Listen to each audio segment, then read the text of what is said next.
México es un gran país, con un pasado milenario y una inmensa riqueza natural y cultural. El mexicano es un pueblo trabajador, con una larga tradición de lucha. En nuestros días, México vive una de las crisis más graves que le hayan ocurrido en su historia. Hoy en día existe un deterioro constante en lo económico, en la política, en la sociedad, en la cultura, el medio ambiente, la seguridad y la soberanía. El ingreso se ha concentrado como nunca en unos cuantos.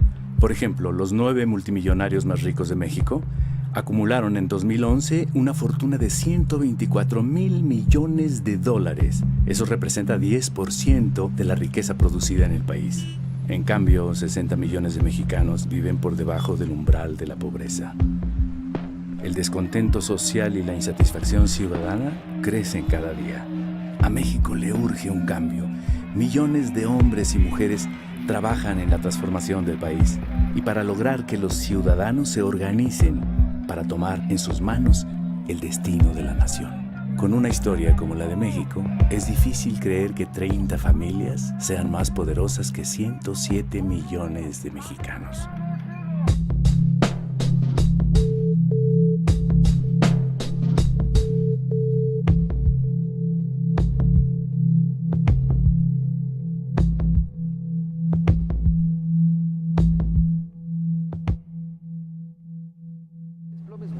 Por Italia y una nueva tragedia en la comedia italiana derrumbaron los mercados. La inestabilidad alcanzó la Bolsa Mexicana de Valores. El desempleo está en 4.46. En este contexto, el doctor Carstens decidió revisar a la baja el pronóstico de crecimiento económico. Y lo que sí sabemos es que siempre pierden los salarios.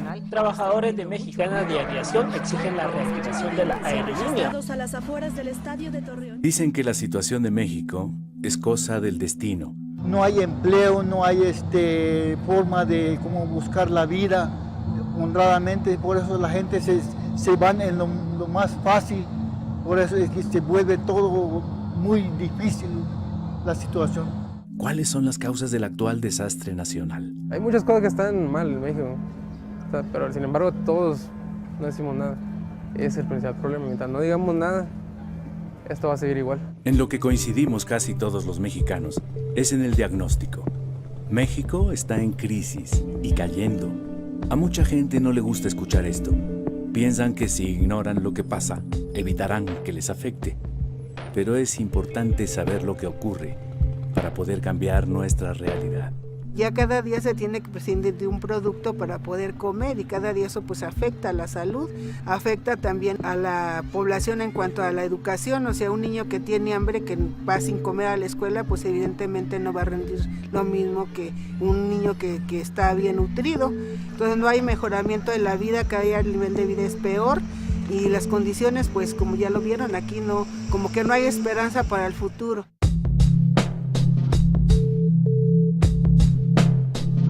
Hace 30 años se impuso una manera de ver el mundo, en la cual los mercados resolverían todos los problemas. En el caso de México, la bandera del libre mercado impuso el modelo neoliberal. Desde entonces, a la sombra del poder político y del erario público, se amasaron grandes fortunas, sobre todo con la privatización de empresas públicas y de recursos naturales de la nación. No se justifica lo que está sucediendo, ¿no? El que haya tanta pobreza, el que haya tanto abandono, el que haya inseguridad, el que haya violencia. Yo antes pensaba que el problema de México tenía que ver con la desigualdad, desde luego, que es monstruosa, y con la corrupción. Un problema estructural más profundo que es un orden económico y una clase económicamente dominante dentro de este orden, que son los empresarios, no en general, porque hay empresarios que arriesgan su dinero, que hacen un trabajo productivo, sino a un sector en particular. Esta oligarquía que no solo gobierna, sino que también especula con el monopolio, que especula con la renta, que especula con la depredación del medio ambiente y con la sobreexplotación del trabajador. Esa gente que tiene el poder económico captura el poder político y el resultado fue esa gran concentración de ingreso y de poder. Me parece que ha sido un proceso de devaluación de la población. Se le ofreció a la burguesía mexicana el negocio de insertarse en la economía global. Y pues ese negocio consistía básicamente en vender petróleo, desde luego, vender turismo, una fuente de mano de obra más barata, pues para reducirle todas las condiciones laborales a los trabajadores de Estados Unidos. Este modelo que se empieza a aplicar en el mundo desde mediados de los 70 y se define que había que apostar por la privatización, que había que pensar en ayudar mucho a que los de arriba hicieran dinero, porque si había dinero arriba iba a permear. Para llegar a eso se tenía que entregarles a ellos, ¿no?, los bienes de las naciones, los bienes de los pueblos. ¿Qué tipo de riqueza es la que las instituciones han favorecido que se acumule? Y uno debiera pensar que esta riqueza no es precisamente la que se hace, diríamos, de manera honesta, produciendo y haciendo inversiones, sino la riqueza que se obtiene mediante los monopolios excluyentes. Vamos a ver, digamos, el Estado controló en México la banca completa y hoy el sistema financiero ha sido privatizado de nueva cuenta. El sistema financiero es la fuente de acumulación especulativa más grande de la humanidad entera. Estas grandes corporaciones económicas, legalmente, mediante reformas en el Código Fiscal, no es algo ilegal, tienen regímenes fiscales de excepción. Son regímenes fiscales que les permiten, por ejemplo, pagar menos impuestos sobre la renta que un profesionista liberal, que un médico, que un abogado, que un trabajador. No pagan en proporción a los beneficios que obtienen. Esa es una vía que les permite acumular riqueza. Han sido las prebendas, los apoyos ilegales, las leyes monopólicas, las concesiones fraudulentas, las que han construido el gran capital en este país. Se ha construido a la sombra del favor. La concesión para que tengas una televisión para toda tu vida, la utilización del Estado como el gran financiador de la riqueza privada y del gran capital y de la oligarquía.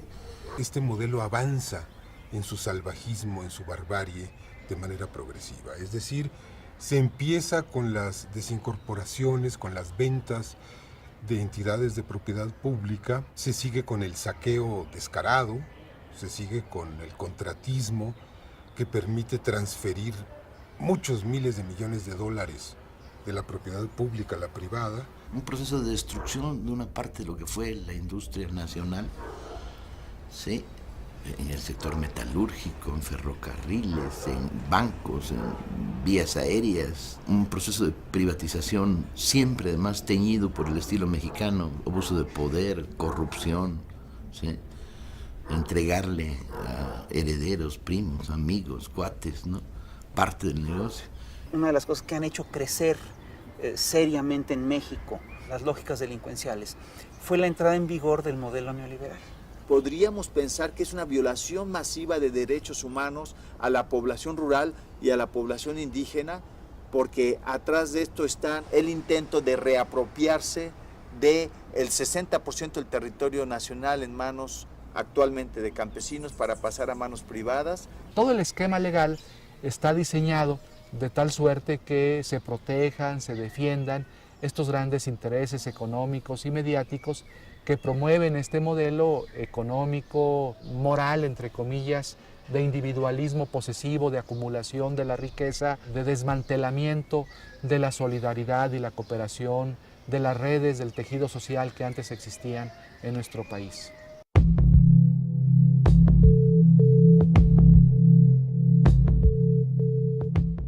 Salinas llega a la presidencia, sabemos en qué condiciones, y empieza a modificar las leyes, la Constitución, y empiezan a entregar bienes de la nación, bienes del pueblo, a particulares, nacionales y extranjeros.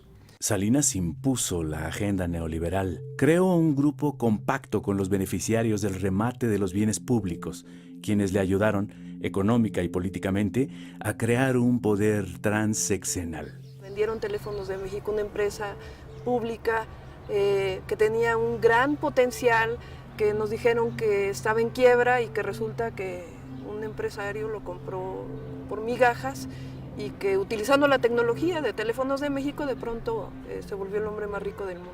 La gente más cercana a Salinas fue la que se queda con empresas públicas, con bancos, se quedan con las reservas mineras de la nación. El presidente Salinas remató 18 bancos en 13 meses. Junto con su hermano Raúl y Pedro Aspe, secretario de Hacienda, personalmente repartieron empresas y bancos. En solo 5 años, entre 1988 y 1993, fueron vendidas más de 1,000 empresas estatales y unidades industriales. Nosotros privatizamos los bancos, la compañía telefónica, las líneas aéreas, la siderurgia, las minas. Estamos ahora procediendo a privatizar los puertos, los aeropuertos. Salinas dio por terminado el reparto agrario. Promulgó la reforma al artículo 27 constitucional aprobada por el Congreso que legalizó la venta de tierras ejidales y comunales. Modificó la ley minera y desincorporó reservas nacionales. Autorizó concesiones a particulares nacionales y extranjeros para explotar las riquezas mineras de México. Y, por si no fuera suficiente, derogó el impuesto a la extracción. Se llevan todo y no dejan nada. Hay un dato que es revelador de lo que significó este saqueo. En 1988, en la revista Forbes, que es la revista especializada en finanzas, donde aparece la lista de los hombres más ricos del mundo, solo aparecía en esa lista una familia mexicana, los Garzazad. Y al final del sexenio de Salinas, la revista Forbes de 1994 da a conocer que ya hay 24 multimillonarios mexicanos que ya están en la lista de los hombres más ricos del mundo. En su conjunto acumulan alrededor de 48,000 millones de dólares. O sea, este es un dato, ¿no? Importante porque refleja con claridad de cuánto fue el traslado de dominio de bienes de la nación, de bienes del pueblo, a particulares.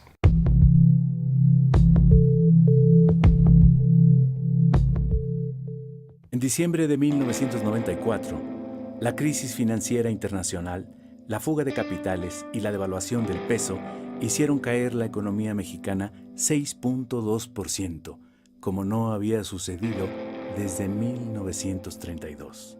La primera decisión que tomó el presidente Zedillo fue rescatar a empresarios y banqueros con recursos públicos, olvidando a los deudores y a la gran mayoría de los mexicanos.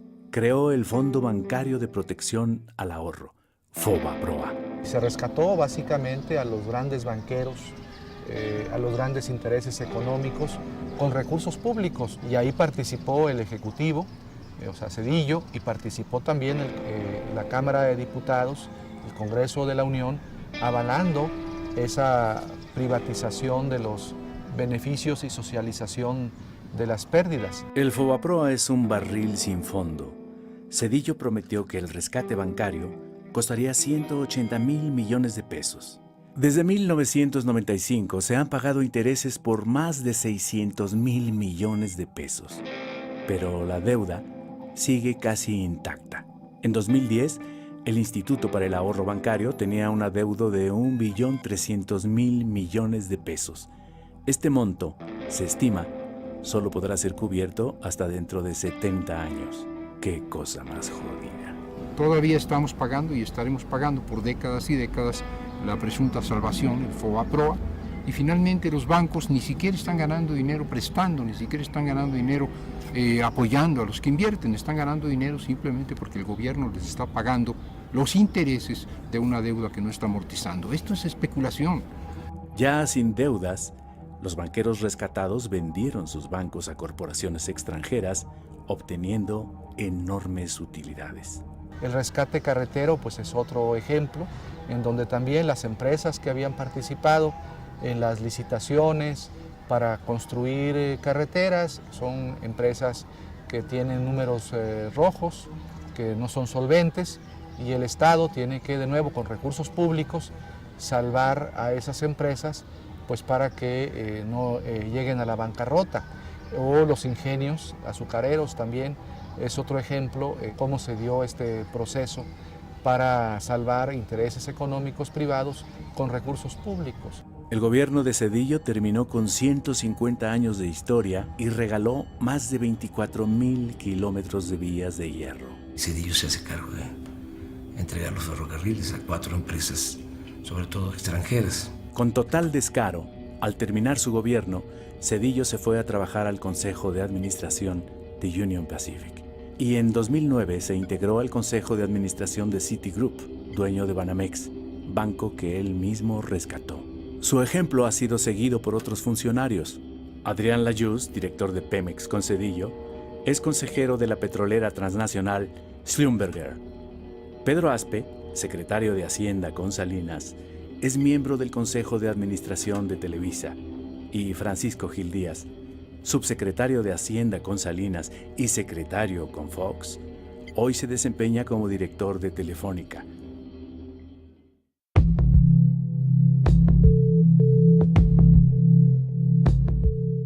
Gracias al empuje democrático de la sociedad mexicana, en el año 2000, el panista Vicente Fox ganó la presidencia de la República y acabó con más de 70 años del régimen priista.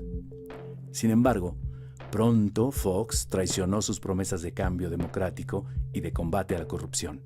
El mismo Fox, que cuando la campaña decía que iba a enjuiciar a Salinas y a su familia, en su cierre de campaña en el Zócalo, en el 2000, habló de que iba a crear una comisión para enjuiciar a Salinas. Terminó empatado con Salinas, asociado con Salinas, actuando igual. Fox adoptó el mismo régimen, la misma política económica y continuó con la misma corrupción. Prometió la privatización de la industria eléctrica y del petróleo. Auspició el contratismo y la corrupción en Pemex. Hay un ejemplo, los hijastros de Vicente Fox, que al amparo del tráfico de influencias hicieron todos los negocios habidos y por haber en renta de buques, en renta de maquinarias. Hay todo una relación de las inconsistencias, de las revisiones que hizo la propia Auditoría Superior de la Federación. La desgracia nacional ha sido obra de un grupo de personas con nombres y apellidos, de partidos políticos y de grupos empresariales que tienen responsabilidades.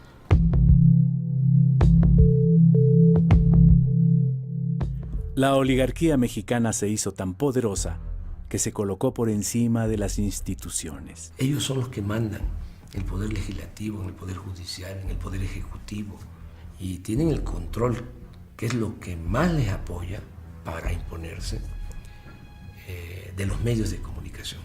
¿Cómo se hace todo este acuerdo entre empresarios, políticos del PRI, del PAN, para mantener este esquema político, económico, de dominación?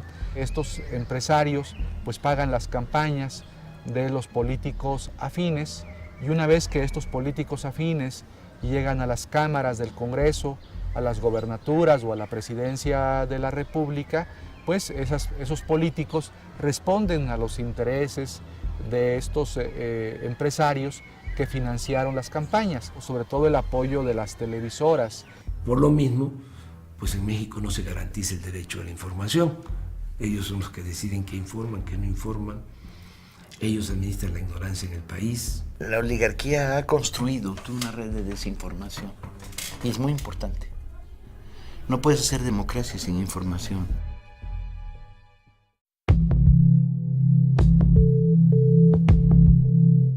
La economía de México no ha crecido prácticamente en 30 años.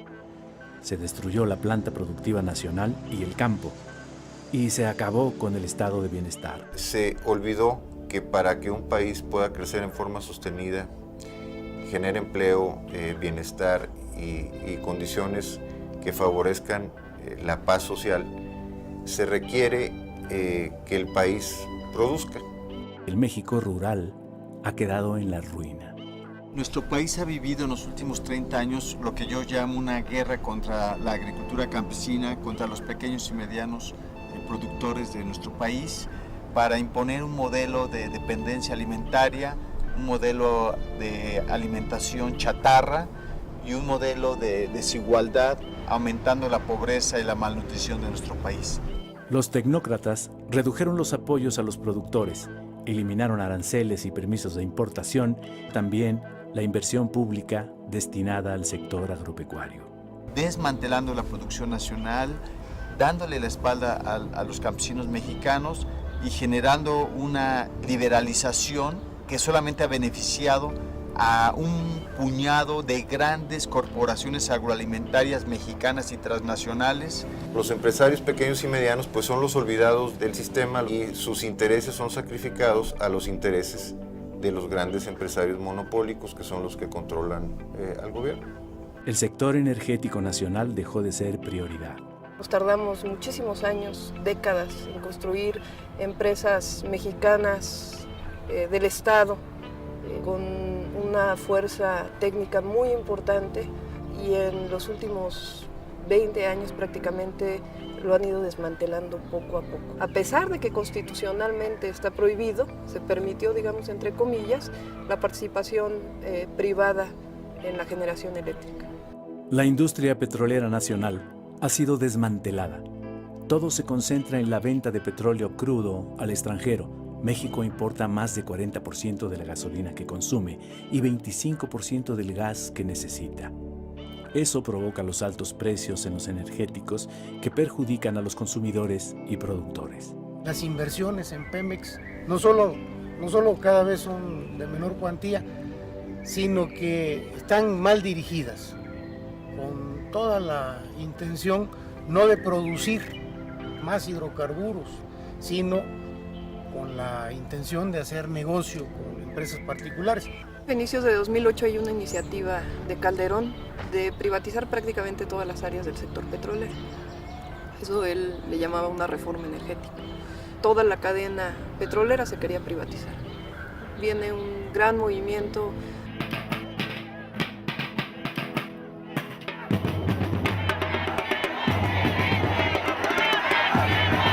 El movimiento en defensa del petróleo ganó el debate sobre la reforma energética y detuvo la privatización de la refinación, el transporte, los ductos y el almacenamiento de petrolíferos.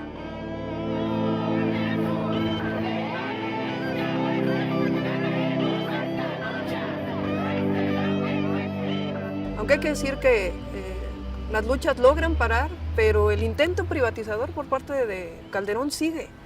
Están buscando a través de otras leyes como las asociaciones público-privadas privatizar los ductos o buscar un esquema de privatización de las refinerías. México tiene un gran tesoro, un tesoro escondido debajo del fondo del mar. Todo el cuento era de que necesitábamos a las empresas porque tenían mucho conocimiento para explotar en las aguas profundas. Bueno, los primeros contratos que sacan son en tierra y además una parte de la ganancia de esas empresas va a estar vinculada a la producción del petróleo, cosa que está claramente prohibida en la ley. El 80% de los pozos de producción y exploratorios se dan en la región norte y el 20% restante en la región sur y en las dos marinas, cuando que es en estas tres regiones donde se produce el 90% de los hidrocarburos. En la región norte está la zona de Burgos, la zona de Chicontepec, que ha sido una zona que, sobre todo en los últimos años, se ha destinado para darle contratos multimillonarios a empresas norteamericanas y empresas españolas, como Repsol, como Schulenberg, como Halliburton. Las industrias petroleras extranjeras, aquellas que el general Lázaro Cárdenas les pagó a través de la expropiación petrolera para que salieran de México, aquellas que fue el pueblo de México quien salió a las calles para defender la industria petrolera nacional, pues a esas las estamos volviendo a contratar. El sector eléctrico mexicano pues está desmantelando y las fuentes que suministran para generar electricidad son importadas. Y las tarifas eléctricas están por los cielos, en parte pues para favorecer a unas cuantas empresas que ni siquiera nacionales son, porque la mayoría son españolas y estadounidenses. Quien hace estos arreglos, estos enjuagues con estas empresas para comprarles maquinaria y equipo, es el brazo derecho del que era en ese momento el director de la Comisión Federal de Electricidad, Elías Ayub, y le pagan con un Ferrari, le pagan con un yate, le dan miles o cientos de miles de dólares. Se descubre en Estados Unidos el acto de corrupción culpan y multan a las empresas que se prestaron a esto, Y en este país, en México, el grado de impunidad es extraordinario. La liquidación de Luz y Fuerza del Centro, ordenada por Calderón, dejó sin empleo a 44,000 electricistas y avanzó en la privatización de la industria eléctrica. Las empresas nacionales fueron, en la concepción de Cárdenas, el dinamo del desarrollo, era el motor que empujaba, que permitieron lanzar fuertes recursos para educación, salud, vivienda. En la lógica neoliberal es más eficiente lo privado que lo público, entre comillas. Es verdaderamente chistoso. ¿Por qué venden empresas si son rentables? Esta es la gran pregunta, ¿no? ¿Por qué no las hacen verdaderamente rentables y aprovechan sus ganancias para financiar el gasto público? No tiene ni lógica ni corazón. Ha sido un desastre.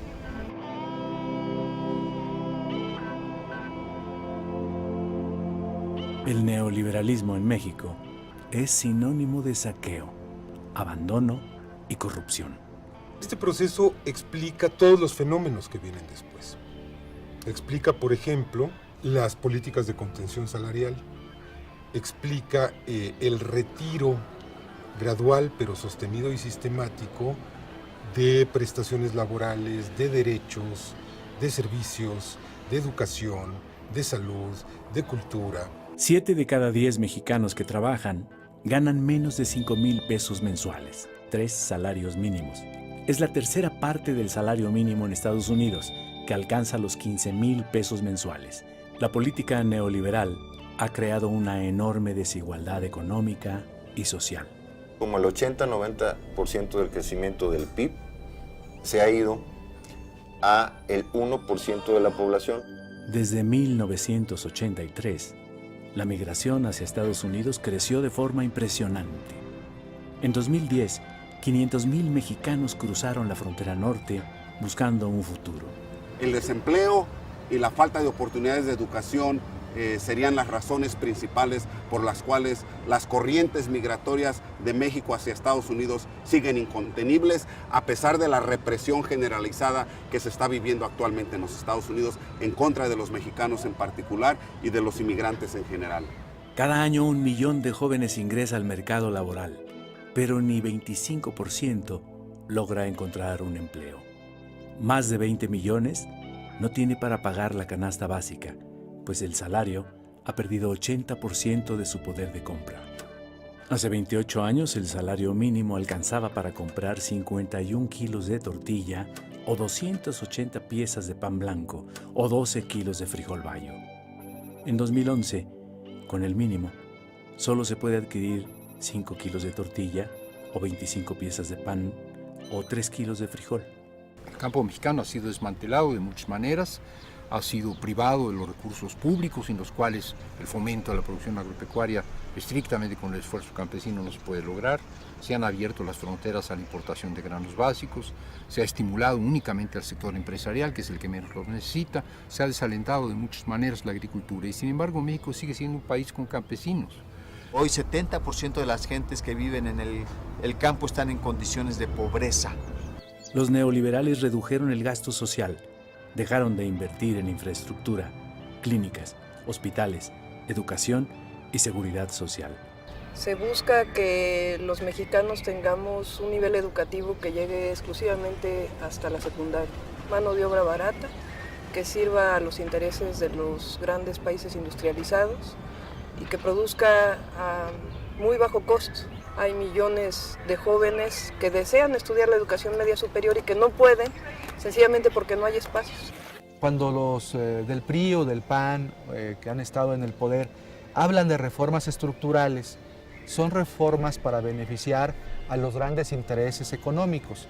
Por ejemplo, cuando hablan de reforma laboral, ellos quieren una reforma laboral para disminuir los derechos de los trabajadores. Lo que hemos vivido en estos últimos aproximadamente 30 años es un doble despojo. Por un lado, el despojo de lo público y por otro, el despojo de lo social, el despojo de sectores campesinos y destacadamente el despojo de pueblos indígenas. Un intento sistemático de volver a las condiciones del siglo XIX. Ni siquiera se puede comparar con el saqueo que hubo durante la colonia. porque para empezar eso les llevó 300 años, 3 siglos, y ahora han saqueado en 25 años. El PRI y el PAN en el Congreso han tomado juntos las decisiones que han perjudicado a la mayoría de los mexicanos.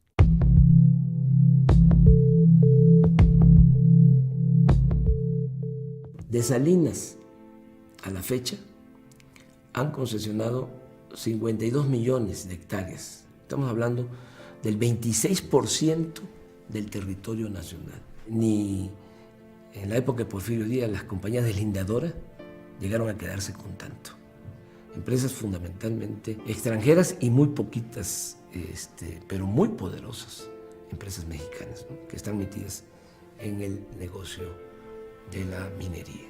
La lucha de los campesinos y pobladores de San Luis Potosí en contra de Minera San Javier, que violando la ley insisten en despojar el territorio y el patrimonio histórico y cultural de la gente.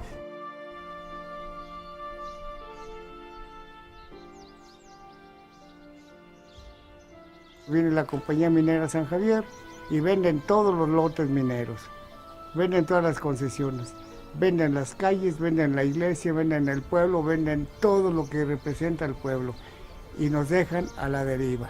Formamos un grupo que en la actualidad se conoce como el FAO y ha llevado una lucha durante 15 años contra un proyecto minero que pues, todo el mundo conoce, el de Minera San Javier.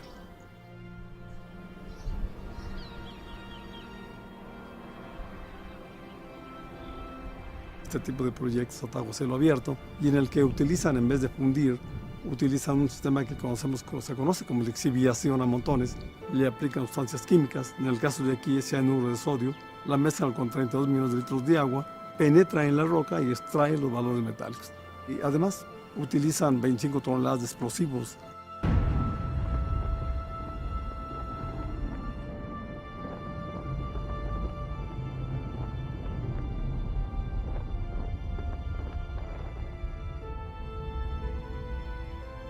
Ahí al fondo estuvo el Cerro de San Pedro, el cerro histórico que aparece en el escudo de armas de la ciudad de San Luis.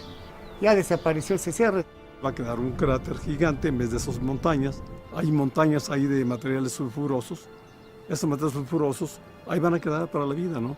Se convierten en ácido sulfúrico.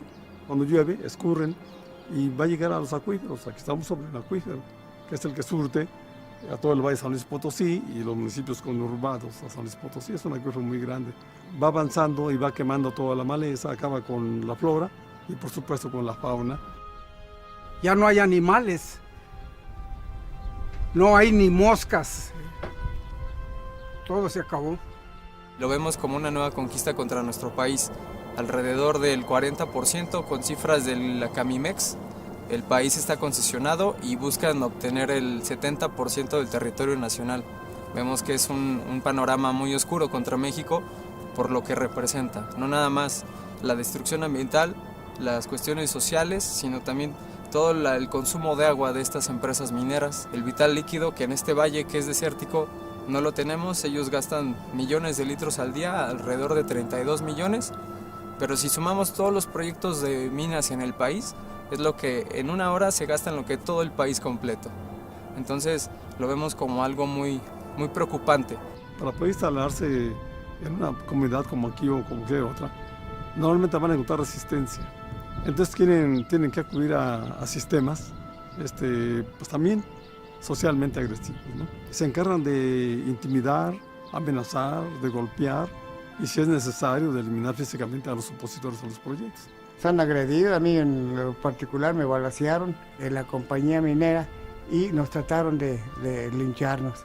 Lo único que nos dejan realmente es una depredación ambiental, una división social, rompen el tejido social de las comunidades, dividen a las familias, hacen que se enfrenten, que se peleen y enfermedades a posterior. De los riñones, enfermedades renales. Pero como yo, hay muchos también que es lo mismo. Esto ha sido una felonía lo que han hecho con mi pueblo. La tremenda corrupción, la corrupción organizada está de parte de ellos, no de parte de los pobladores. Los jueces federales vendidos, arrastrados, que por cualquier cosa se venden y no se tientan el corazón, no son mexicanos. esa supuesta fiebre del oro no deja una bonanza en nuestras comunidades y en el país. Pero algo que sí hemos notado, y es irónico, que sí dejan, es millones de pesos en corrupción.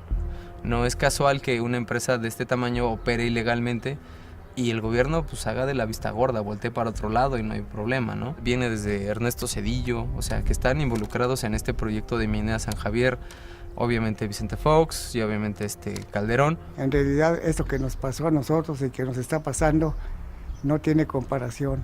Aquí está San Pedro, donde se inició la primera lucha a nivel nacional contra estas mineras. Pues el ejemplo ya cundió, donde quiera que llega un proyecto de minero aquí en México, en nuestro país, que en la actualidad suman como 750 más o menos, todo largo y ancho del país, pues donde quiera ya hay brotes, porque ya hay la experiencia de muchas partes de los graves daños y impactos graves a la población que causan. Hay concesiones que son otorgadas por el gobierno federal, principalmente para explotaciones mineras, para construcciones de presas, para construcciones de grandes vías de comunicación, pero la gente no está siendo consultada. Ahí se está violando la libre determinación de los pueblos indígenas. Tenemos un problema muy fuerte con una empresa minera.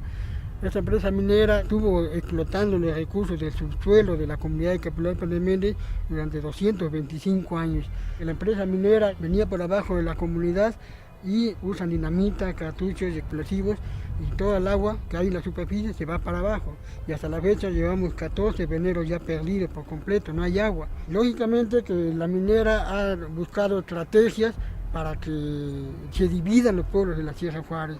Entonces la gente ya decidió decir no a la minería. Tenemos ya hasta el momento ya notificados en la Secretaría de Economía y la Secretaría de Minas, pues ya 34,000 hectáreas concesionadas entre lo que es Ejutla de Crespo y Ocotlán de Morelos, ¿no? Todo está gobernado, manipulado y diseñado desde los asesores de la empresa minera Cuscatlán. San José Preso como municipio ha venido gestionando la posibilidad de poder tener una concesión para explorar y explotar un pozo profundo para el agua potable de la comunidad, la cual siempre ha sido negada bajo el argumento de que en la zona de valles centrales de Ocotlán no hay suficiente agua para poder hacer ese tipo de obras, ¿no? Sin embargo, a la empresa minera sí se le dan 5 concesiones para explotar pozos profundos en la zona. El gobierno federal ha concesionado hasta el 2058 las minas, ¿no? Sin tomar en cuenta a las autoridades de los pueblos, ¿no? Países como Canadá muy enriquecidos a costa de la pobreza de nuestros pueblos, a costa de nuestras vidas. A ellos no les interesan nuestras vidas, a ellos les interesa nada más el oro.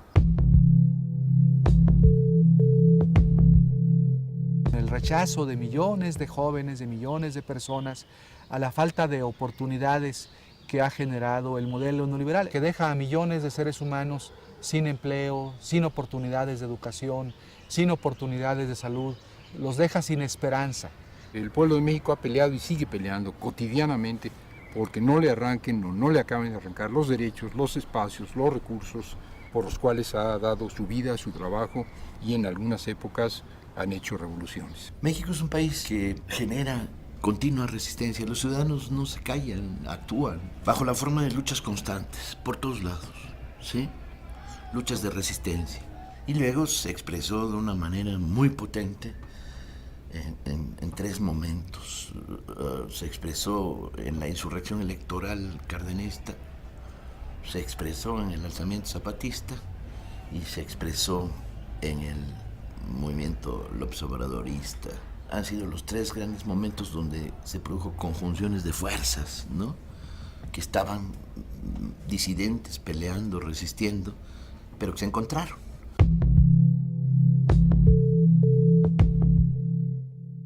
A principios de 2003, Fox permite el regreso de Carlos Salinas a México. Este reagrupa a empresarios, políticos y comunicadores que le debían favores. El objetivo principal de su estrategia fue evitar que Andrés Manuel López Obrador ganara las elecciones presidenciales de 2006. Las cúpulas empresariales financiaron la guerra sucia y la campaña de miedo contra López Obrador y el fraude electoral. Apostarle a algo distinto es retroceder. Defendamos lo que hemos logrado. Consejo Coordinador Empresarial.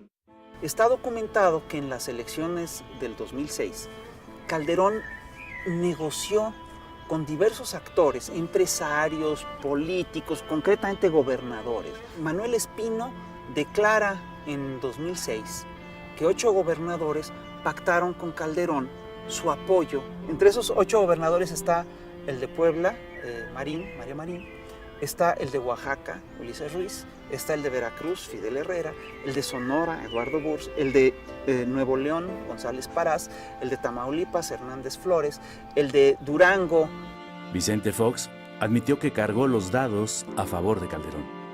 El Baester Gordillo pactó con Calderón para apoyarlo en la elección a cambio de la dirección de la Secretaría de Educación Pública, el ISSSTE y Lotería Nacional. Sí acordé con el presidente Calderón, sí lo hicimos de manera responsable y democrática, aceptando nuestras diferencias. El fraude electoral de 2006 se orquestó para evitar un verdadero cambio político y económico en México. Las elecciones de 2006 no fueron certeras, no fueron libres, no fueron transparentes, no fueron creíbles, porque hubo una distorsión de la voluntad popular que se expresó de muchas maneras, no solo en la manipulación de los sufragios, sino desde mucho antes con la abierta participación del Ejecutivo Federal en la conformación de la candidatura de Felipe Calderón. La negativa de Calderón al voto por voto, casilla por casilla, amparándose en la corrupta estructura del IFE, dominada por el Baester Gordillo, otra de las figuras negras en la historia de este país, daba cuenta de que algo, que era cierto, que no habían ganado. Yo soy de los que estaban plenamente convencidos de que Calderón no ganó las elecciones, de que las ganó López Obrador. La resistencia era obligada, decir, no, espérame, te vas a robar las elecciones, nos vas a quitar a los mexicanos el derecho a decidir. Creo que fue un gran momento para muchos y que consolidó una forma de disidencia y que fue sano y que expresó el sentir de un... Pero también creo que no acumulamos las suficientes fuerzas para detener el fraude. 2006 demostró que se requerían algunas cosas más. Una de ellas, por supuesto, es un nivel mínimo de organización social, organización popular, y un nivel también de conciencia más clara de cuáles son los grandes problemas nacionales.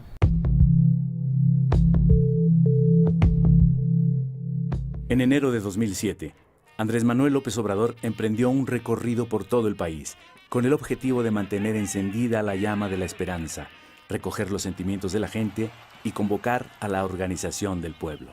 Esta conciencia de que somos un mosaico cultural diverso y que en este está nuestra fuerza, Andrés Manuel lo descubrió recorriendo el país a pie, en coche y en avión, saludando gente, mirándoles las caras, escuchando lenguas distintas, viendo paisajes distintos. El político y el mexicano, creo yo, que más a raíz conoce este país, más directamente, piel a piel, conoce al pueblo de México. La fortaleza, ¿no?, que hay en nuestro pueblo, ¿no?, la grandeza de México, ¿no?, en las distintas regiones, por la cultura. México es heredero de la gran civilización mesoamericana. Este país se fundó hace 10.000 años. Ahí están las comunidades con sus costumbres, sus tradiciones, sus valores, y una gran reserva de valores. Por ejemplo, en el asunto de la inseguridad y de la violencia, hay menos inseguridad y violencia en donde se mantienen las tradiciones, las costumbres, la organización social tradicional. En comunidades indígenas, la inseguridad y la violencia se da más en donde hay descomposición social, en donde se rompió el tejido social, en donde no hay vida comunitaria, en donde hay pérdida de valores. Lo he constatado en mis recorridos, ¿no? La gente extraordinaria, gente buena, con, insisto, muchos valores, que lamentablemente se han ido perdiendo y que hay que fortalecerlos, que hay que consolidar, que es parte de nuestra propuesta. En 5 años, López Obrador ha visitado varias veces todas las regiones del país. Como nadie, conoce cada pueblo y a su gente. De primera mano, sabe de la situación económica, social y política. Luego, pues ve uno cuántas riquezas hay en el país. Hay petróleo, me molesta mucho, ¿no?, cada vez que voy a la zona petrolera, ¿no? Una explotación irracional. Me da coraje porque nos estamos derrochando con la herencia de las nuevas generaciones. O sea, nosotros estamos quedando con la herencia de nuestros hijos y nuestros nietos, porque el petróleo es un bien no renovable y esta generación se lo está acabando, estamos agotando. Pero hay todavía, y hay gas, litorales, y bosques, y selvas, y agua, buenas tierras para la producción agropecuaria. En el norte, minas de oro, de plata, de cobre. Me tocó ir a las zonas mineras, ir a las minas, allá en la Sierra de Durango, en la Sierra de Chihuahua. El trato que tienen los extranjeros en las minas es especial.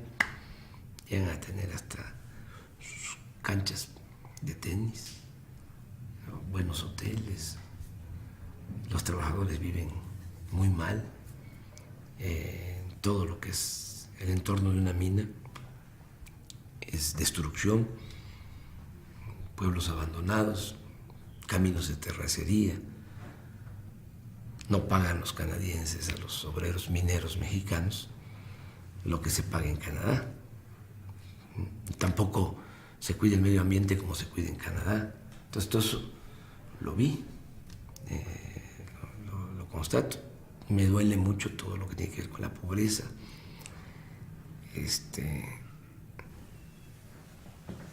Mucha pobreza. De eso no hablamos mejor, pero es muy doloroso, ¿no? Porque hay mucha gente que no tiene ni para comer. Bueno, hay partes buenas, bueno, todo es bueno, pero tenemos un país con mucha belleza también. Ha sido para mí un privilegio, ¿no? El recorrer a ras de tierra todo el país, conocerlo muy bien.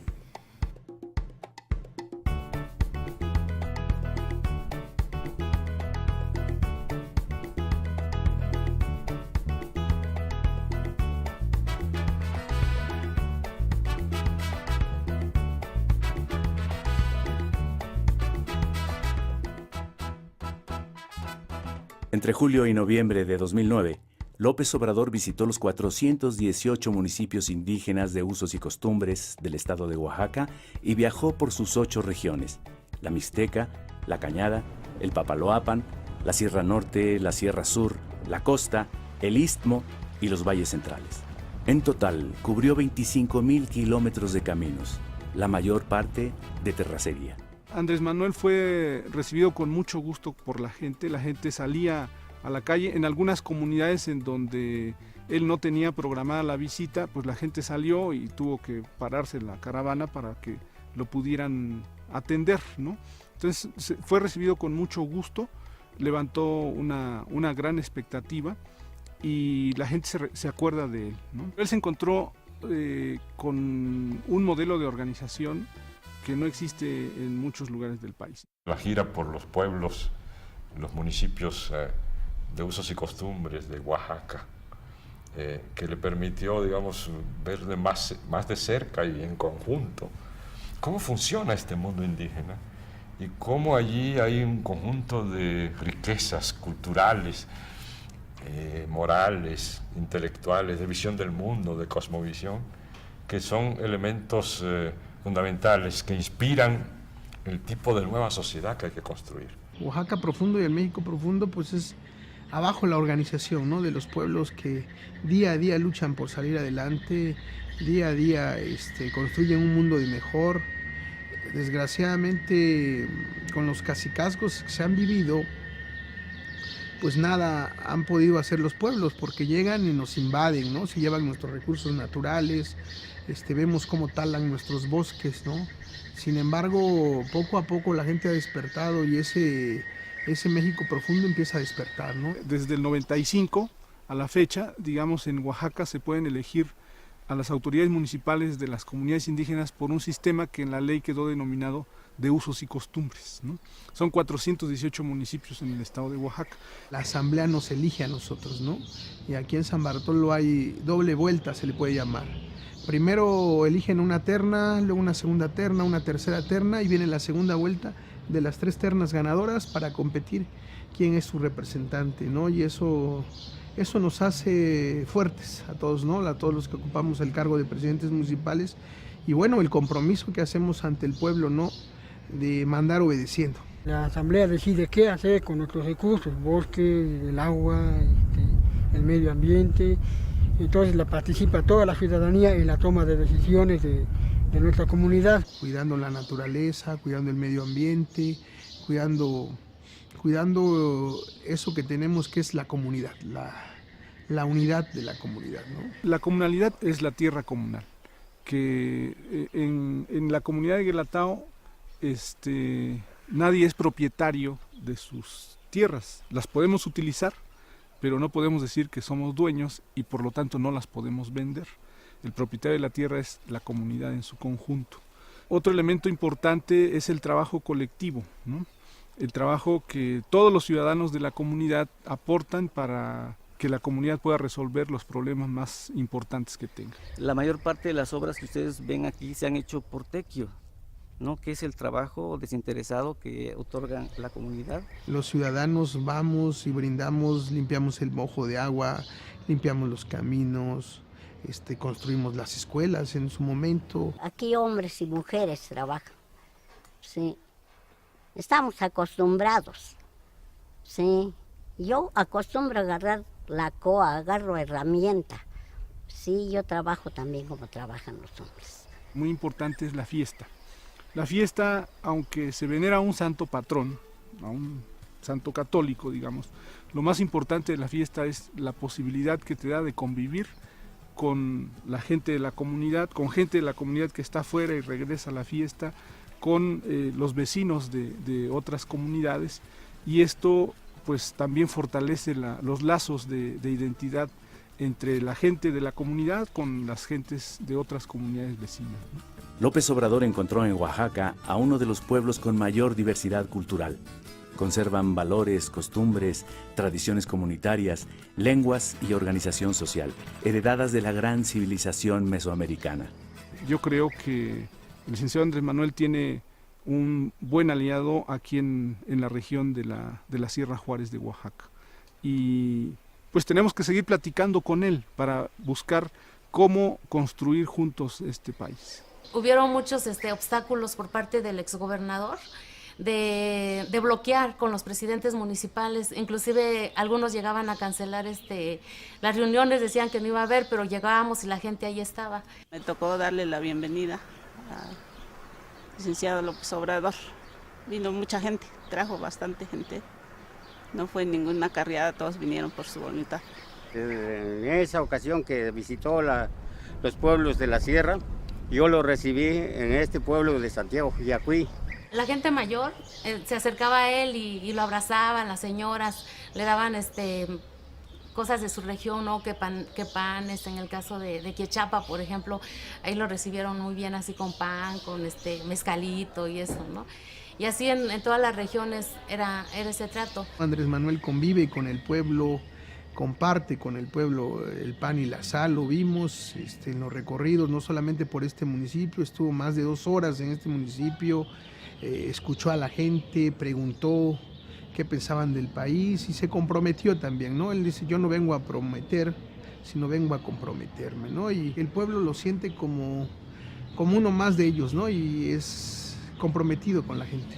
Tuvimos ahí el acercamiento del licenciado Andrés Manuel López Obrador cuando anduvo haciendo recorrido por el estado de Oaxaca, San José del Progreso. Un servidor de manera personal platicó con el licenciado, les pusimos la problemática, de la misma manera, pues preocupado también por la situación, pues nos hizo un llamado a la tolerancia y a buscar alternativas pacíficas de lucha y de resistencia contra esta empresa minera. Esa vitalidad política que hoy se vive en los pueblos indígenas se tiene que buscar cómo va a incidir, ¿no? en las otras esferas políticas de nuestro país para lograr una transformación que realmente beneficie al pueblo de México.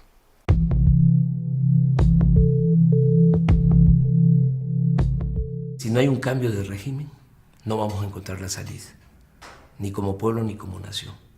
De eso estoy convencido.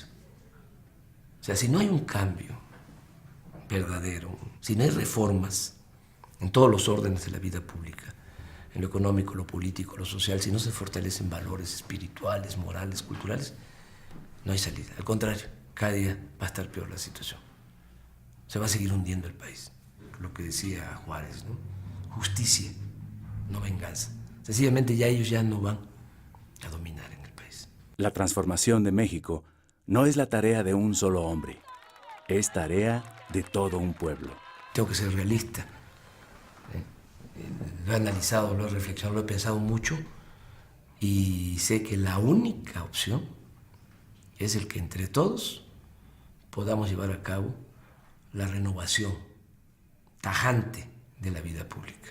La continuidad del PAN significa la continuidad de lo que estamos viviendo, o sea, un manejo de la economía contra los ciudadanos y una guerra contra el narco, que es una guerra contra los ciudadanos de nuevo. El retorno del PRI puede resultar verdaderamente trágico.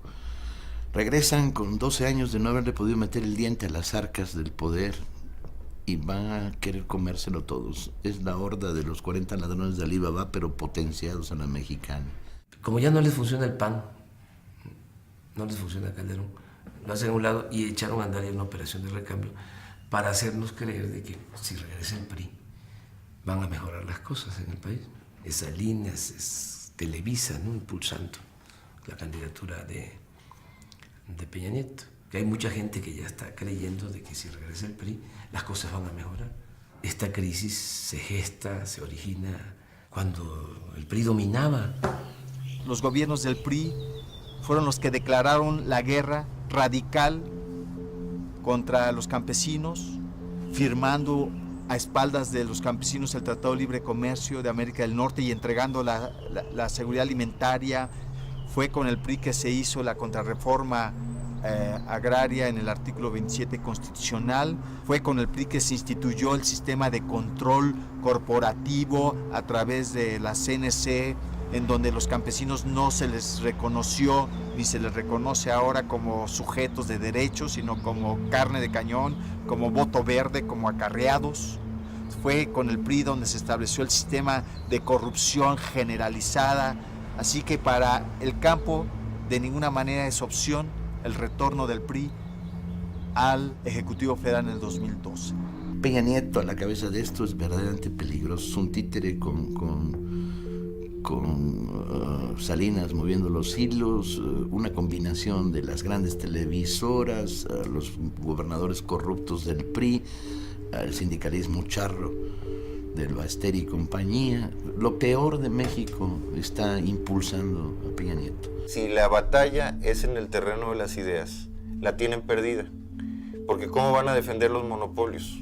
¿Cómo van a defender que los que ganan más impuestos ante la opinión pública, cómo van a defender que no paguen? Es imposible.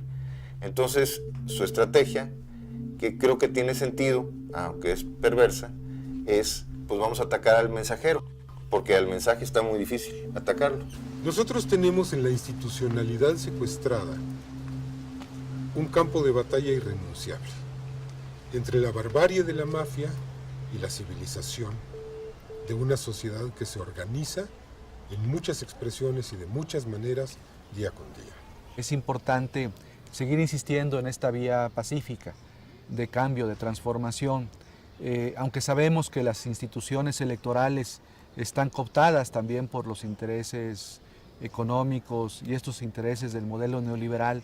Sabemos cómo actúa el IFE y el Tribunal Electoral y a quién responden estos consejeros y esos magistrados. A pesar de ello, pues la vía más adecuada es la vía pacífica. Es muy importante crear una cultura de la información por abajo y paralela, y ya no de contrainformación, sino de información, y volverlos a ellos la contrainformación. Ese trabajo es fundamental para la transformación del país.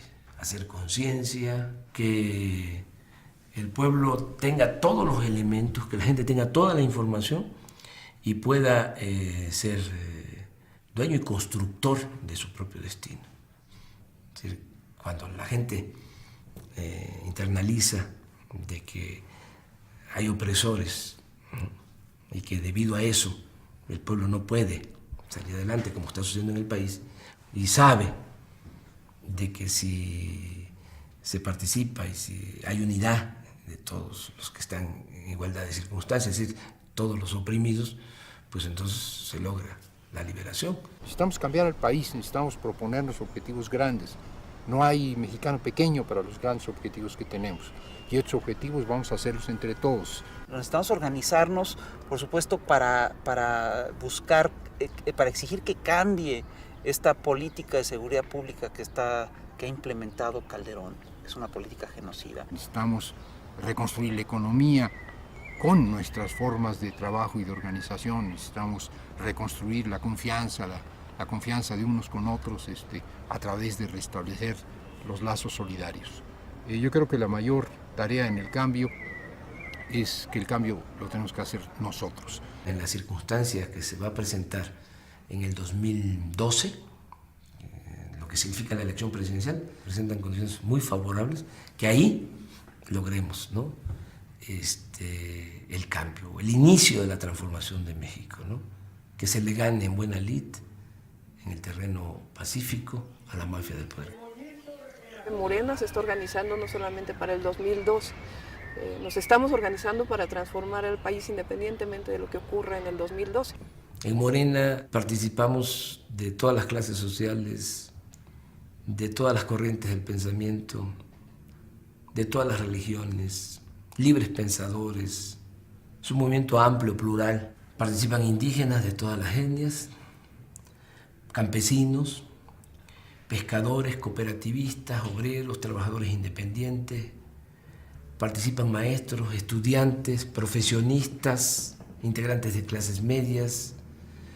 Participan artesanos, artistas, intelectuales, comerciantes, empresarios, mujeres y hombres de buena voluntad. Yo tengo mucha confianza de que con Morena vamos a poder salvar al país, salvar a México. Cuando se promueve una iniciativa de organización como Morena, no te encuentres con individuos, te encuentras con familias, te encuentras con barrios, te encuentras con pueblos, te encuentras con ejidos, te encuentras con escuelas. Hay que hacer de esta organización una organización capaz de no solo preservar la colonia, el barrio, el pueblo, la fábrica, la escuela, sino de cambiar al país.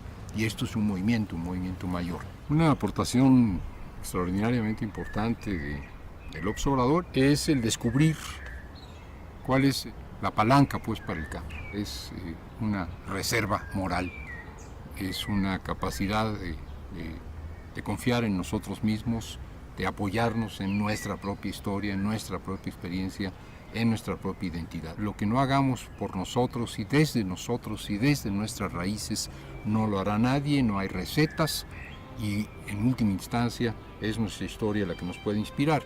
Creo que Andrés, a través del trabajo de construir a lo largo y ancho del país, Morena le ha dado forma a las necesidades de millones de mexicanos de mantenerse vivos, activos, en acción y en disidencia. Gente decente, honesta y luchadora. Y me parece muy positivo el fenómeno. Nosotros lo vemos día a día, cómo la gente se manifiesta ya a favor del Movimiento de Regeneración Nacional. Cada vez se suman más, y no solo gente de abajo, la gente del pueblo, los trabajadores, los obreros, los campesinos, sino que cada vez estamos observando clases medias, estamos observando empresarios y que están dispuestos a apoyar. Andrés Manuel López Obrador se ha reunido con más de 1000 empresarios, principalmente pequeños y medianos. Los empresarios salen en shock positivo sobre la personalidad de Andrés Manuel, un agente de Estado, una gente que contesta sus preguntas con razonamientos muy sólidos. El cambio en México tiene que contar con la fuerza de todos los mexicanos y nosotros en los Estados Unidos haremos lo que esté de nuestra parte para contribuir dentro de nuestras posibilidades. Queremos cultura para todos, educación para todos, trabajo para todos, para todas, pero lo queremos organizado de una manera distinta, con instituciones muy poderosas, pero fincadas en la capacidad de decisión que tiene el pueblo de México sobre cada uno de los aspectos de su vida. Andrés Manuel López Obrador es un dirigente muy singular, porque creo que es un dirigente que se ha propuesto no concentrar el poder en sus manos, sino crear una concentración de poder en la sociedad. No se plantea la toma del poder por una persona, ni se plantea el ejercicio de la presidencia como un fin en sí, sino como un medio para transformar al país. Considero que hace falta establecer en México una verdadera democracia, cortar de tajo el saqueo, la corrupción, que haya patria para todos los mexicanos, patria para los humillados, patria para el pobre, que haya un gobierno del pueblo, para el pueblo, que distribuya con justicia las riquezas de la nación y que mejore las condiciones de vida, las condiciones de trabajo, que se recupere la tranquilidad y la felicidad de nuestro pueblo. México no puede ser país de unos cuantos. México es de todos. Es uno de los países con más recursos naturales del mundo y con mucha fuerza cultural. Y que sí es posible sacar adelante a México.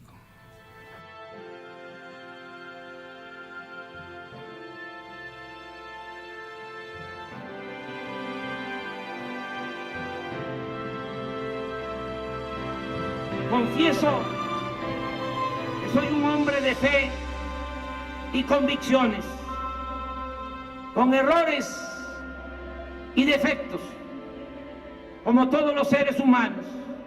Nunca me ha interesado el dinero, pero sostengo que no todo el que tiene es malvado.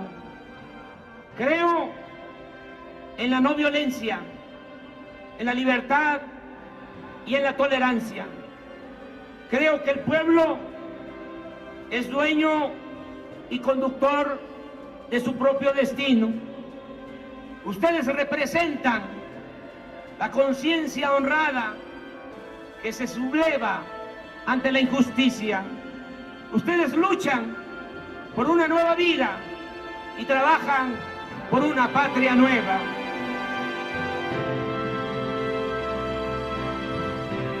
Si los mexicanos queremos, México cambiará y tendremos un país para todos.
.2%, como no había sucedido desde 1932. La primera decisión que tomó el presidente Zedillo fue rescatar a empresarios y banqueros con recursos públicos, olvidando a los deudores y a la gran mayoría de los mexicanos. Creó el Fondo Bancario de Protección al Ahorro, FOBAPROA. Se rescató básicamente a los grandes banqueros, a los grandes intereses económicos con recursos públicos, y ahí participó el Ejecutivo, o sea, Zedillo, y participó también la Cámara de Diputados, el Congreso de la Unión, avalando esa privatización de los beneficios y socialización de las pérdidas. El FOBAPROA es un barril sin fondo. Zedillo prometió que el rescate bancario costaría 180,000 millones de pesos. Desde 1995 se han pagado intereses por más de 600,000 millones de pesos, pero la deuda sigue casi intacta. En 2010, el Instituto para el Ahorro Bancario tenía un adeudo de 1.300.000 millones de pesos. Este monto, se estima, solo podrá ser cubierto hasta dentro de 70 años. ¡Qué cosa más jodida! Todavía estamos pagando y estaremos pagando por décadas y décadas la presunta salvación, el FOBAPROA, y finalmente los bancos ni siquiera están ganando dinero prestando, ni siquiera están ganando dinero apoyando a los que invierten, están ganando dinero simplemente porque el gobierno les está pagando los intereses de una deuda que no está amortizando. Esto es especulación. Ya sin deudas, los banqueros rescatados vendieron sus bancos a corporaciones extranjeras, obteniendo enormes utilidades.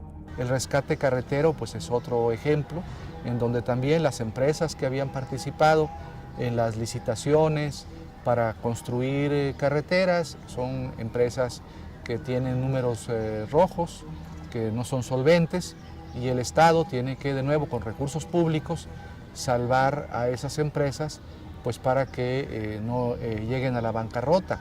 O los ingenios azucareros también es otro ejemplo cómo se dio este proceso para salvar intereses económicos privados con recursos públicos. El gobierno de Zedillo terminó con 150 años de historia y regaló más de 24,000 kilómetros de vías de hierro. Zedillo se hace cargo de entregar los ferrocarriles a 4 empresas, sobre todo extranjeras. Con total descaro, al terminar su gobierno, Zedillo se fue a trabajar al Consejo de Administración de Union Pacific. Y en 2009 se integró al Consejo de Administración de Citigroup, dueño de Banamex, banco que él mismo rescató. Su ejemplo ha sido seguido por otros funcionarios. Adrián Layuz, director de Pemex con Zedillo, es consejero de la petrolera transnacional Schlumberger. Pedro Aspe, secretario de Hacienda con Salinas, es miembro del Consejo de Administración de Televisa, y Francisco Gil Díaz, subsecretario de Hacienda con Salinas y secretario con Fox, hoy se desempeña como director de Telefónica.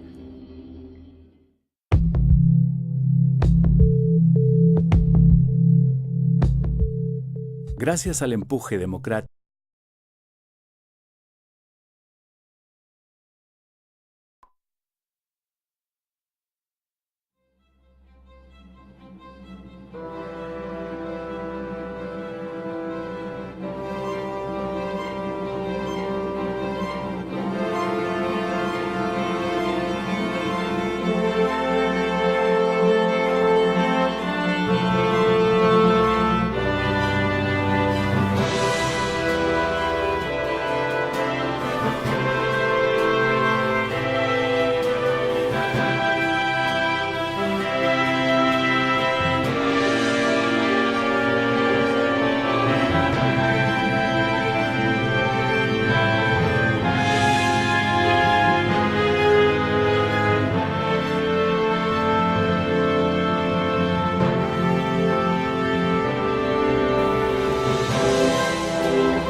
México es un gran país, con un pasado milenario y una inmensa riqueza natural y cultural.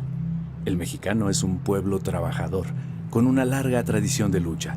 En nuestros días, México vive una de las crisis más graves que le hayan ocurrido en su historia. Hoy en día existe un deterioro constante en lo económico, en la política, en la sociedad, en la cultura, el medio ambiente, la seguridad y la soberanía. El ingreso se ha concentrado como nunca en unos cuantos. Por ejemplo, los 9 multimillonarios más ricos de México acumularon en 2011 una fortuna de 124,000 millones de dólares. Eso representa 10% de la riqueza producida en el país.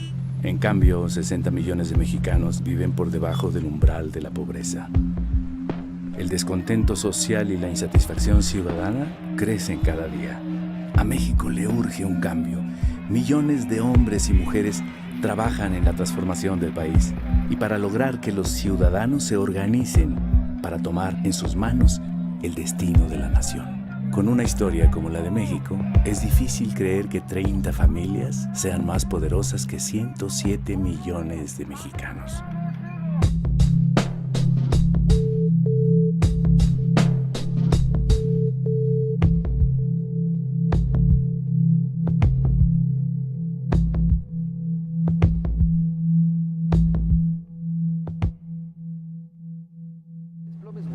Por Italia y una nueva tragedia en la comedia italiana derrumbaron los mercados. La inestabilidad alcanzó la Bolsa Mexicana de Valores. El desempleo está en 4.46. En este contexto, el doctor Carstens decidió revisar a la baja el pronóstico de crecimiento económico. Y lo que sí sabemos es que siempre pierden los salarios. Trabajadores de Mexicana de Aviación exigen la reactivación de la aerolínea. A las afueras del estadio de Torreón. Dicen que la situación de México es cosa del destino. No hay empleo, no hay forma de cómo buscar la vida honradamente, por eso la gente se van en lo más fácil, por eso es que se vuelve todo muy difícil la situación. ¿Cuáles son las causas del actual desastre nacional? Hay muchas cosas que están mal en México, pero sin embargo todos no decimos nada. Ese es el principal problema, mientras no digamos nada, esto va a seguir igual. En lo que coincidimos casi todos los mexicanos es en el diagnóstico. México está en crisis y cayendo. A mucha gente no le gusta escuchar esto.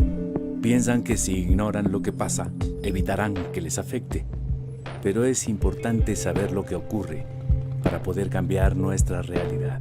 Ya cada día se tiene que prescindir de un producto para poder comer y cada día eso pues afecta a la salud, afecta también a la población en cuanto a la educación, o sea, un niño que tiene hambre, que va sin comer a la escuela, pues evidentemente no va a rendir lo mismo que un niño que está bien nutrido. Entonces no hay mejoramiento de la vida, cada día el nivel de vida es peor y las condiciones pues como ya lo vieron aquí no, como que no hay esperanza para el futuro.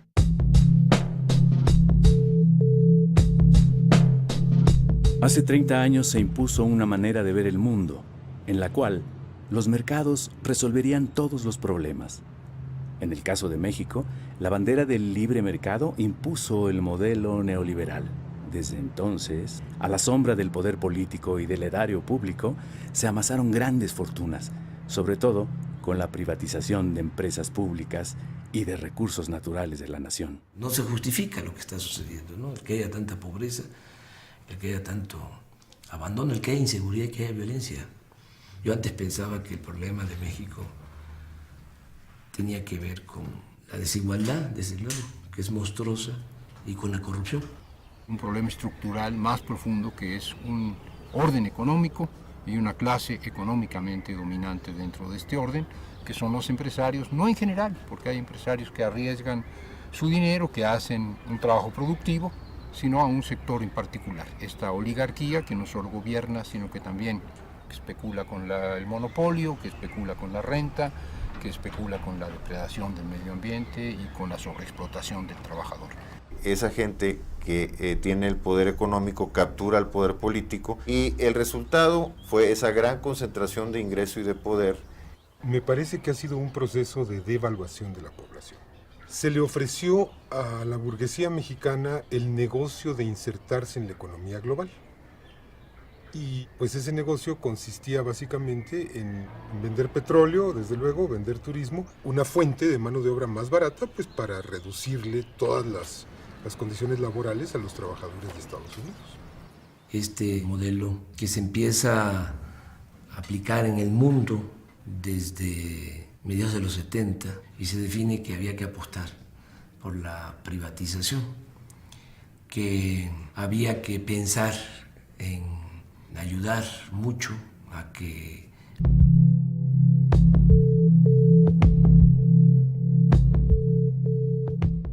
Salinas llega a la presidencia, sabemos en qué condiciones, y empieza a modificar las leyes, la Constitución, y empiezan a entregar bienes de la nación, bienes del pueblo, a particulares nacionales y extranjeros.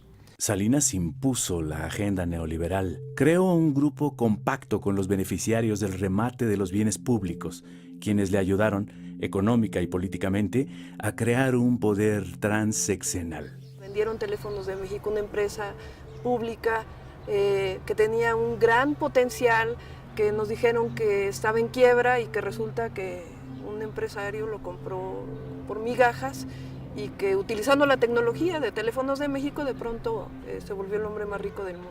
La gente más cercana a Salinas fue la que se queda con empresas públicas, con bancos, se quedan con las reservas mineras de la nación. El presidente Salinas remató 18 bancos en 13 meses. Junto con su hermano Raúl y Pedro Aspe, secretario de Hacienda, personalmente repartieron empresas y bancos. En solo 5 años, entre 1988 y 1993, fueron vendidas más de 1,000 empresas estatales y unidades industriales. Nosotros privatizamos los bancos, la compañía telefónica, las líneas aéreas, la siderurgia, las minas. Estamos ahora procediendo a privatizar los puertos, los aeropuertos. Salinas dio por terminado el reparto agrario.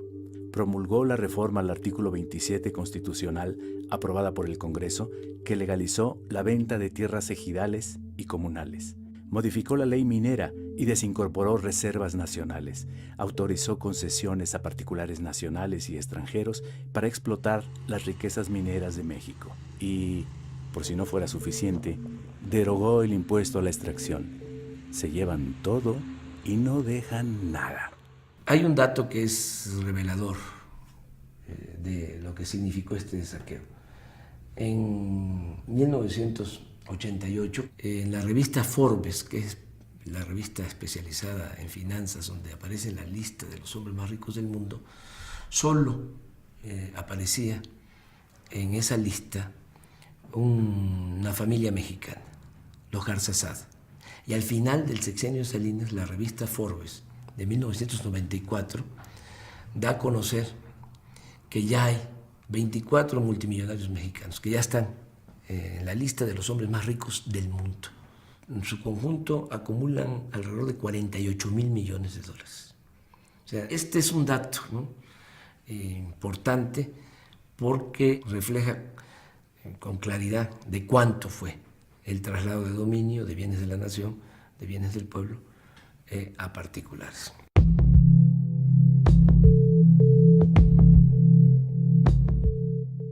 En diciembre de 1994, la crisis financiera internacional, la fuga de capitales y la devaluación del peso hicieron caer la economía mexicana 6 puntos. Los de arriba hicieran dinero, porque si había dinero arriba, iba a permear.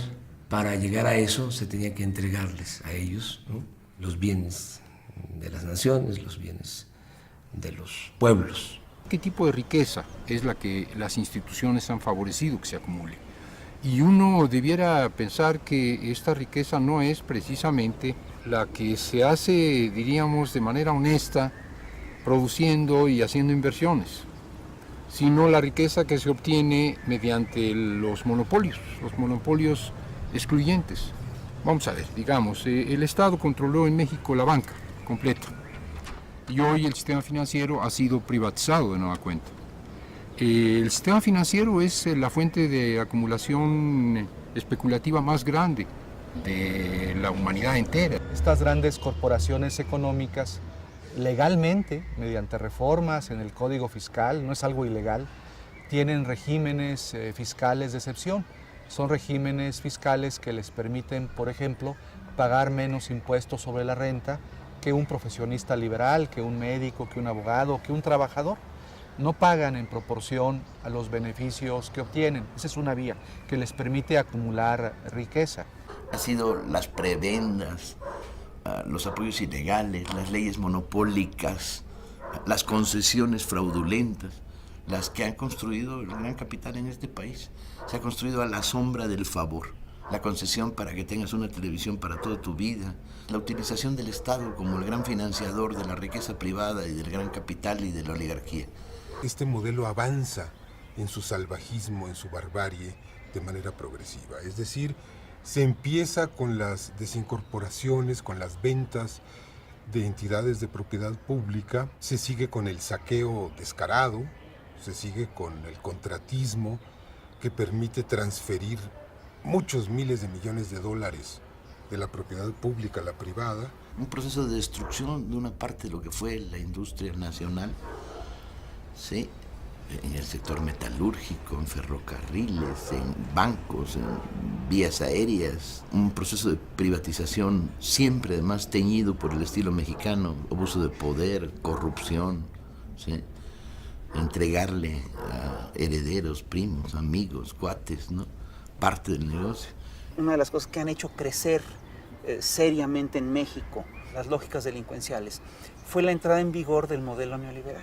Podríamos pensar que es una violación masiva de derechos humanos a la población rural y a la población indígena, porque atrás de esto está el intento de reapropiarse del 60% del territorio nacional en manos actualmente de campesinos para pasar a manos privadas. Todo el esquema legal está diseñado de tal suerte que se protejan, se defiendan estos grandes intereses económicos y mediáticos que promueven este modelo económico, moral, entre comillas, de individualismo posesivo, de acumulación de la riqueza, de desmantelamiento de la solidaridad y la cooperación, de las redes del tejido social que antes existían en nuestro país. De la propiedad pública a la privada. Un proceso de destrucción de una parte de lo que fue la industria nacional, ¿sí? En el sector metalúrgico, en ferrocarriles, en bancos, en vías aéreas. Un proceso de privatización siempre además teñido por el estilo mexicano, abuso de poder, corrupción, ¿sí?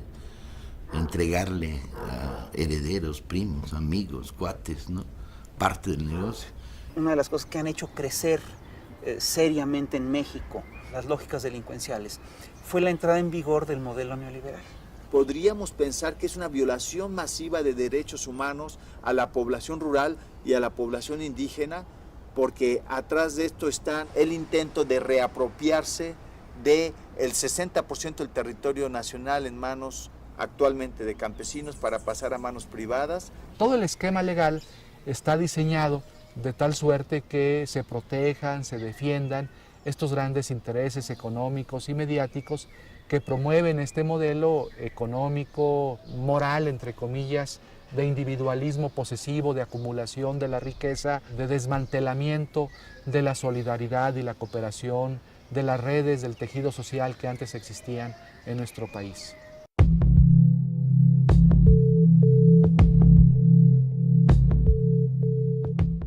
Salinas llega a la presidencia, sabemos en qué condiciones, y empieza a modificar las leyes, la Constitución, y empiezan a entregar bienes de la nación, bienes del pueblo, a particulares, nacionales y extranjeros. Salinas impuso la agenda neoliberal, creó un grupo compacto con los beneficiarios del remate de los bienes públicos, quienes le ayudaron, económica y políticamente, a crear un poder transeccional. Vendieron Teléfonos de México, una empresa pública que tenía un gran potencial, que nos dijeron que estaba en quiebra y que resulta que un empresario lo compró por migajas y que utilizando la tecnología de Teléfonos de México de pronto... Eso representa 10% de la riqueza producida en el país. En cambio, 60 millones de mexicanos viven por debajo del umbral de la pobreza. El descontento social y la insatisfacción ciudadana crecen cada día. A México le urge un cambio. Millones de hombres y mujeres trabajan en la transformación del país y para lograr que los ciudadanos se organicen para tomar en sus manos el destino de la nación. Con una historia como la de México, es difícil creer que 30 familias sean más poderosas que 107 millones de mexicanos.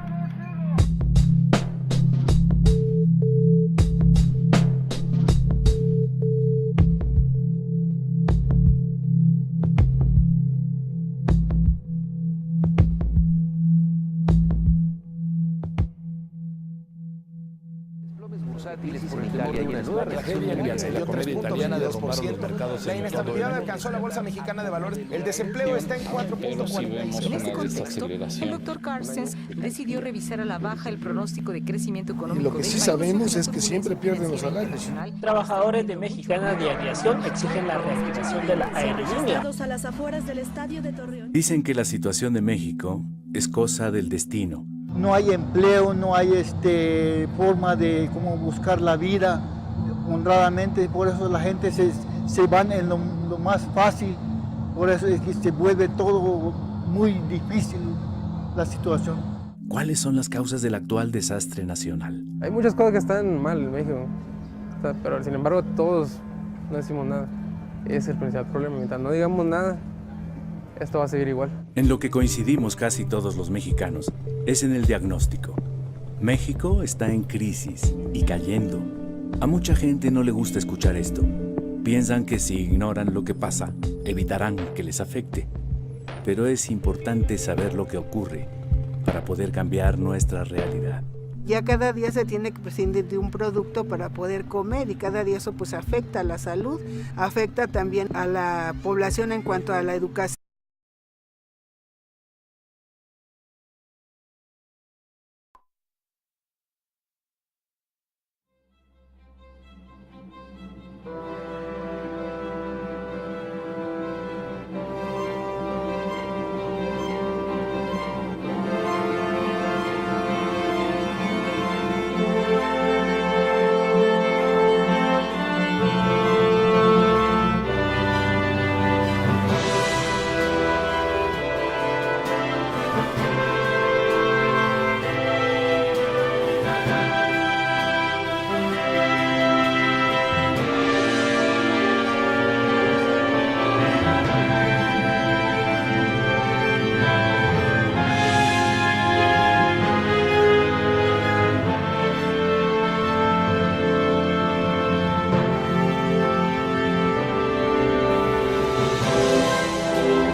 México es un gran país, con un pasado milenario y una inmensa riqueza natural y cultural.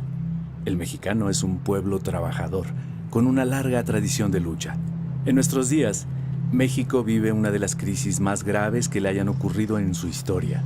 Hoy en día existe un deterioro constante en lo económico, en la política, en la sociedad, en la cultura, el medio ambiente, la seguridad y la soberanía. El ingreso se ha concentrado como nunca en unos cuantos. Por ejemplo, los 9 multimillonarios más ricos de México acumularon en 2011 una fortuna de 124,000 millones de dólares. Por la privatización, que había que pensar en ayudar mucho a que los de arriba hicieran dinero, porque si había dinero arriba iba a permear. Para llegar a eso se tenía que entregarles a ellos, ¿no?, los bienes de las naciones, los bienes de los pueblos. ¿Qué tipo de riqueza es la que las instituciones han favorecido que se acumule? Y uno debiera pensar que esta riqueza no es precisamente la que se hace, diríamos, de manera honesta, produciendo y haciendo inversiones, sino la riqueza que se obtiene mediante los monopolios excluyentes. Vamos a ver, digamos, el Estado controló en México la banca completa y hoy el sistema financiero ha sido privatizado de nueva cuenta. El sistema financiero es la fuente de acumulación especulativa más grande de la humanidad entera. Estas grandes corporaciones económicas, legalmente, mediante reformas en el Código Fiscal, no es algo ilegal, tienen regímenes fiscales de excepción.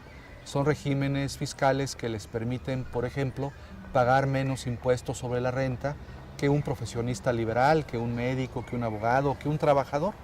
No pagan en proporción a los beneficios que obtienen. Esa es una vía que les permite acumular riqueza.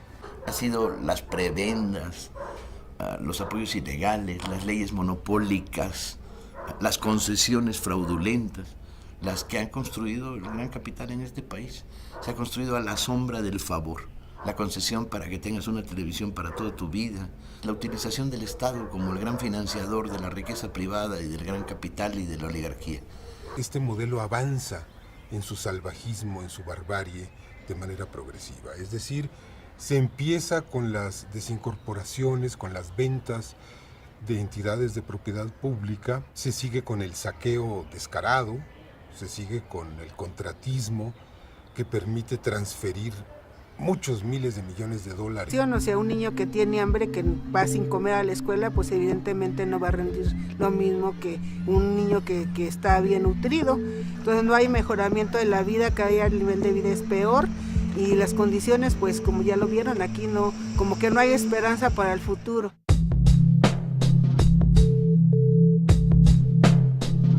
Hace 30 años se impuso una manera de ver el mundo, en la cual los mercados resolverían todos los problemas. En el caso de México, la bandera del libre mercado impuso el modelo neoliberal.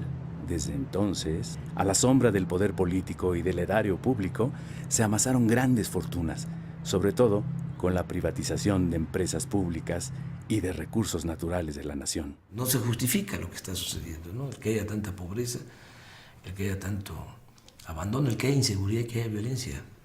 Yo antes pensaba que el problema de México tenía que ver con la desigualdad, desde luego, que es monstruosa, y con la corrupción. Un problema estructural más profundo que es un orden económico y una clase económicamente dominante dentro de este orden, que son los empresarios, no en general, porque hay empresarios que arriesgan su dinero, que hacen un trabajo productivo, sino a un sector en particular. Esta oligarquía que no solo gobierna, sino que también especula con el monopolio, que especula con la renta, que especula con la depredación del medio ambiente y con la sobreexplotación del trabajador. Esa gente que tiene el poder económico captura el poder político y el resultado fue esa gran concentración de ingreso y de poder. Me parece que ha sido un proceso de devaluación de la población. Se le ofreció a la burguesía mexicana el negocio de insertarse en la economía global. Y pues ese negocio consistía básicamente en vender petróleo, desde luego, vender turismo, una fuente de mano de obra más barata, pues para reducirle todas las condiciones laborales a los trabajadores de Estados Unidos. Este modelo que se empieza a aplicar en el mundo desde mediados de los 70 y se define que había que apostar